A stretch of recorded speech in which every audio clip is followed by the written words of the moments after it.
Lowe's knows how to help you get the most out of your store run. That's why members save more with My Lowe's Rewards. Earn points towards My Lowe's money on eligible purchases. Get access to member-only deals and free member gifts. Plus, unlock free standard shipping when you reach Silver Key status. So what are you waiting for? Join for free today. Lowe's. We help. You save. Loyalty program subject to terms and conditions. Details at lowes.com/terms. Subject to change. This episode is brought to you by Abercrombie. There's nothing better than the perfect jean and going out top combo, or an outfit that perfectly matches your plans. Abercrombie's relaxed jean goes with every occasion. Date nights with something lace, or daytime with a cozy sweater. And their barrel jean will surprise you. It's the trend that will become a staple in your wardrobe. Abercrombie denim comes in tons of rises, fits, and washes. Find your perfect pair online or in store. Welcome to the A World of Difference podcast.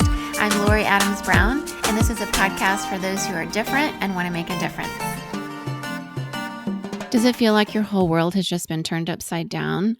Are you having trouble remembering to drink water or eat? Does it feel like you're walking in quicksand? You can't even concentrate on normal things? You may be walking through trauma. There may be a crisis in your life or in your government that is causing you to feel that you don't know how to put one foot in front of the other. I have walked through times like this, and it really has helped me to walk with a professional therapist through these times. I highly encourage you to find a therapist, and at betterhelp.com/difference, you can get 10% off your first month today. I myself have benefited from a therapist I've worked with there. You can message your therapist in between sessions, go to extra courses around grief or trauma, find support groups, and also really have a person to help you walk through some of the most difficult parts of your life right now. You can get 10% off your first month today by going to www.betterhelp.com/difference. You deserve to heal. Welcome back to A World of Difference, where we not only celebrate humanity's unique differences here, but we also explore how we can make an impact together. I'm Lori Adams Brown, and I'm thrilled to have you join me for today's episode. If you're a leader working with global teams or even thinking about expanding your reach across borders, this episode is for you. We're diving into one of the most exciting and challenging aspects of today's business world, which is leading across borders and building high-performing global teams.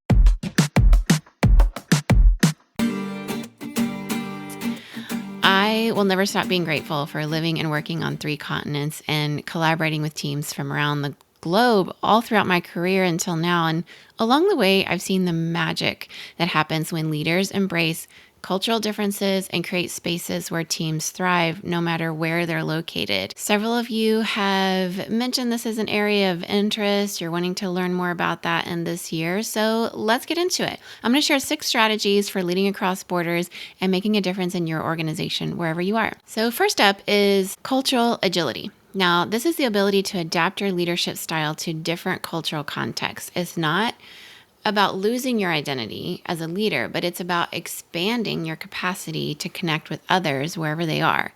Here's an example. In hierarchical cultures like Japan or India, for example, employees may expect really clear directives from their leaders. So this area of direction is really different from hierarchical cultures to more egalitarian ones. So in egalitarian cultures like, for example, Denmark or the Netherlands, a collaborative, team-driven approach is really more effective to get that direction and alignment that you're working for. So an action step would really be something like taking the time to learn about the cultural norms of your team members, getting to know them. You don't have to be an expert in every culture because no one is, but being curious and respectful can go a really long way. So next we're going to talk about communication. This is something I do a lot of training on in my company here based in Silicon Valley, where I serve as the Director of Global Talent Development. We spend a lot of time on communication, cross-cultural communication. Communication is really key across all leadership in every organization. But when you're leading global teams, clarity is everything. Miscommunication can easily happen when language barriers and cultural differences are in play. For instance, I've worked with teams where people are a little bit hesitant to ask questions, maybe because in their culture it might seem somewhat disrespectful, especially to ask questions in a large group in front of the leader, or a question that might somehow be difficult for the leader to answer. So learning to say things like, what questions do you have as a leader, rather than do you have any questions, can make it easier for them to engage at times. And also to ask those questions over dinners, over drinks if you have a chance, whether it's coffee in the break room or going out to eat noodles in Taiwan when I'm visiting the team there, which is something I like to do. Always have opportunities to give people a chance to speak. As a leader, really, this is our job to approach people and give that safety, that psychological safety for people to ask questions. So another action step would be really be concise, confirm understanding, and use multiple platforms to communicate. So use written, use verbal, use visual to ensure your message is clear. Business taxes. We're stressing about all the time and all the money you spent on your taxes. This is my bill? Now Business Taxes is a TurboTax small business expert who does your taxes for you and offers year-round advice at no additional cost, so you can keep more money in your business. Now this is taxes. Intuit TurboTax. Get an expert now on turbotax.com/business. Only available with TurboTax Live full service. I think you're on mute. Workday starting to sound the same? I think you're on mute. Find something that sounds better for your career on LinkedIn. With LinkedIn Job Collections, you can browse curated collections by relevant industries and benefits, like flex PTO or hybrid workplaces, so you can find the right job for you. Get started at linkedin.com/jobs. Finding where you fit. LinkedIn knows how.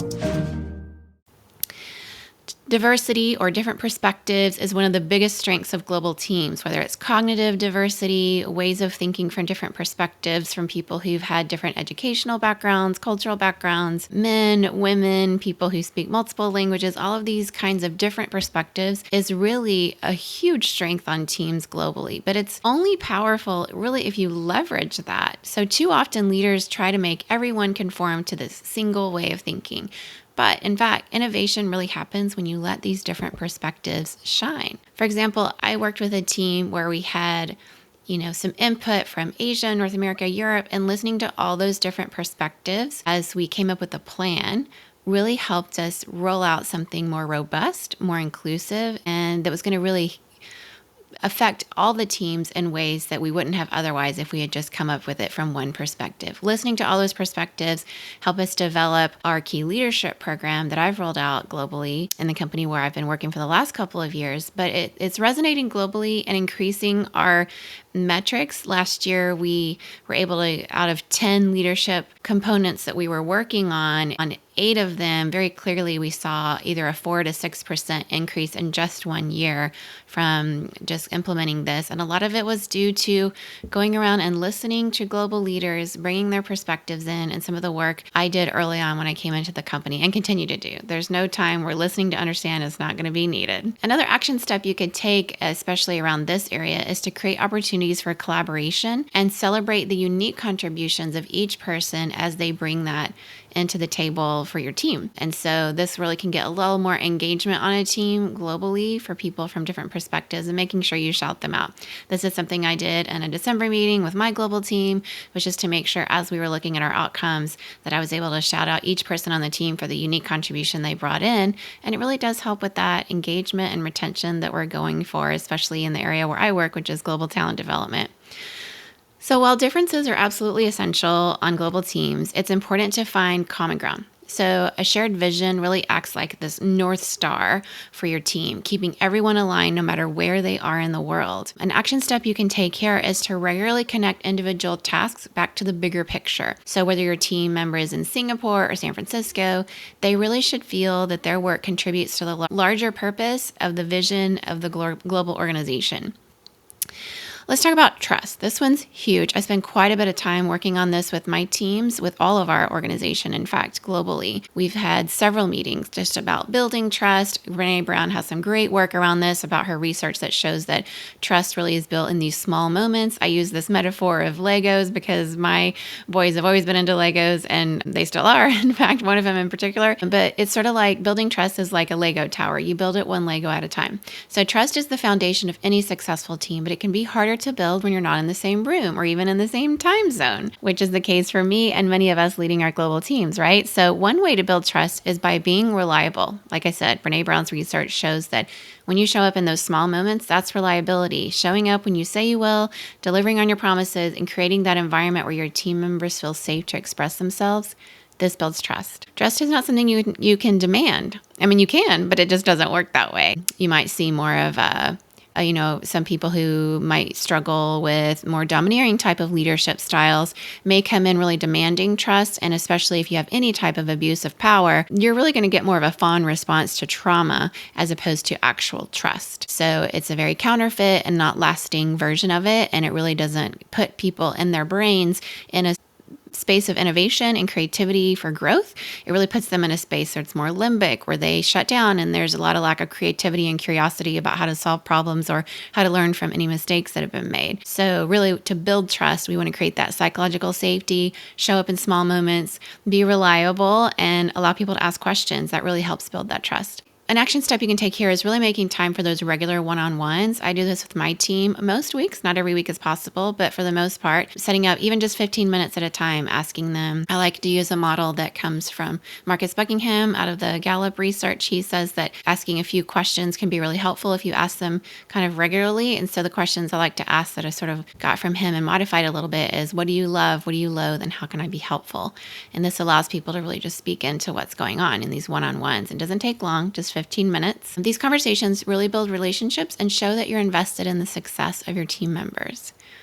Finally, let's not forget the importance of respecting time zones and boundaries. None of us wants to be at meetings at 2 a.m. I do not. Burnout is real, and leaders of global teams need to be intentional about really fostering the opportunity for people to get the rest that they need, to build the resilience that they need to do the work that they do. So an action step here could be either rotating meeting times, if that works for your team. Not all teams want to do that. And just talking to your team members, finding out, is the person in Taiwan a morning person? Is the person in the UK a night person? If so, that might work out really well if you have a team on the East Coast of the US and West Coast, and then you just do like a 2 p.m. meeting in the afternoon, and that works well. But you don't want to have people staying up past 10 o'clock for over an hour of a meeting that's pointless. You want to have a meeting when it matters, and you want to just get short and to the point using things like Microsoft Planner or Notion boards or all these types of planning softwares out there where you can coordinate work across time zones. And when you get together for a meeting, that it really counts. And you're not making people stay up for an hour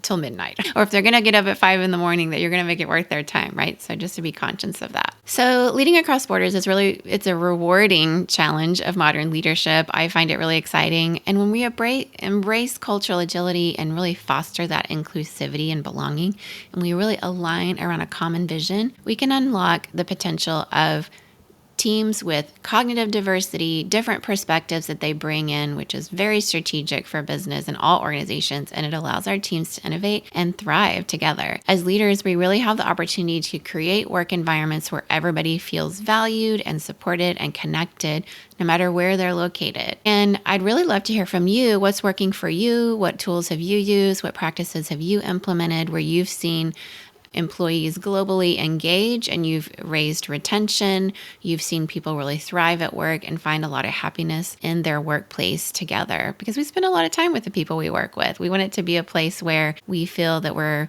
living out our purpose and we're finding fulfillment in some way and we're being connected with each other in whatever way that looks. I'd love to hear your thoughts. Reach out to me on LinkedIn. It's a great place to send me a message on DM, or you can email the show, or you can find me on Instagram. Send me a DM there or comment in any post I post around this episode. And always, you can come to our Patreon community of difference makers where we go a little bit deeper in these conversations, and you can always DM me on that platform as well.